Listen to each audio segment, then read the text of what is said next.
This is Scott the Fix-It Guy with an easy repair for a top-loading washing machine that's leaking. This is on the Whirlpool Series 70.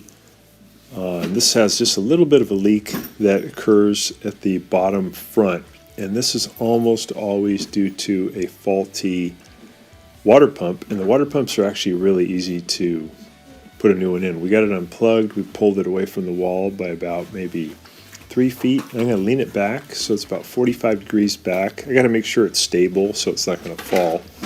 So I'm going to lean it back until it's nice and stable, and then I'll just go underneath and I'm going to unclip the water pump, and it lives right here in the front of the motor, and there's just two little spring clips that hold it on, and they're really easy to take off. You can even use your fingers or a standard head screwdriver to pry them off. I'm just double checking with the flashlight to make sure that that's the source of the water, but I can tell there's a little dribble at the bottom of it, and these are very common to fail. Probably at about the 8-year mark they start to have trouble where the seal leaks.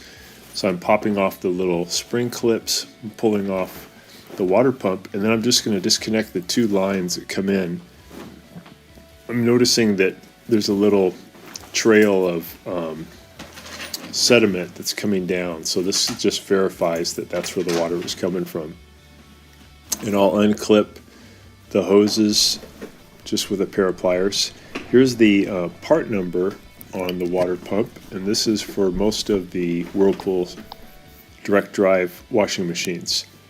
So I'm going to use a pair of pliers to squeeze in on these hose clamps, and then I'll twist and pull back. And there'll be some water that'll come out, so you want to make sure you have a little towel down there. You're going to get a couple cups of water coming out.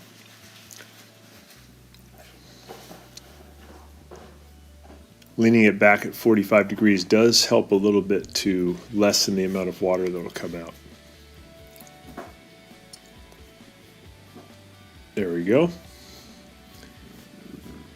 So I got the bottom one off. This is the hose that takes the water and brings it out away from the machine. And then the hose above is the one that takes it from the tub to the pump. Sometimes you can get things caught in this upper hose too, and your washing machine will not drain water, and oftentimes there's like a sock or something gets pulled in. So by removing this hose clamp and removing this upper hose, you can pull out the obstruction. In this case though, we're going to actually remove and replace the pump because the pump seal is not repairable. So we got the old one off. Here's a new one. We'll go ahead and just push the hose back on. You want to push it in as far as it'll go. There's a little plastic tab on the pump that'll keep the hose from going any further. So go all the way to that plastic tab, and then we use the pliers to get that spring clamp up on there so that that hose can't come off. You can also take these hoses off while the pump is still connected to the machine. In some ways it's easier because it's more stable. I like to do it this way because I can get to those clamps a little bit easier. So I'm putting the bottom hose on. That's the one that takes, again, the water from the pump out away from the machine. And now I'll get the pump back on by putting it back onto the motor shaft. And kind of wiggle it around until it seats back down on the motor shaft. And it has 4 plastic legs on it, like table legs, and they have to sit all the way down against the motor. And then I'll take the upper spring clamp and I'll pull it back over the top of the water pump.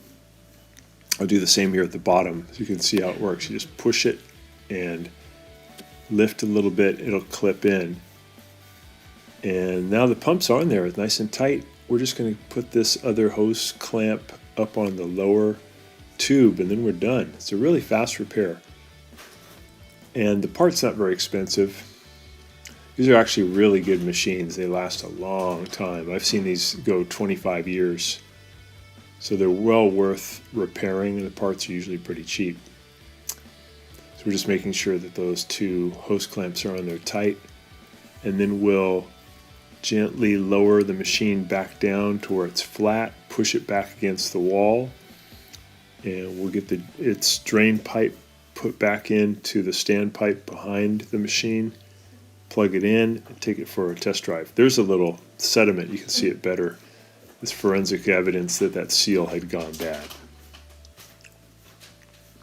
Just testing it out, filling it and draining it, and we don't get any leaks, so that did the trick. Hope this has been helpful to you, and please subscribe to our channel when you get a chance. Thanks for watching.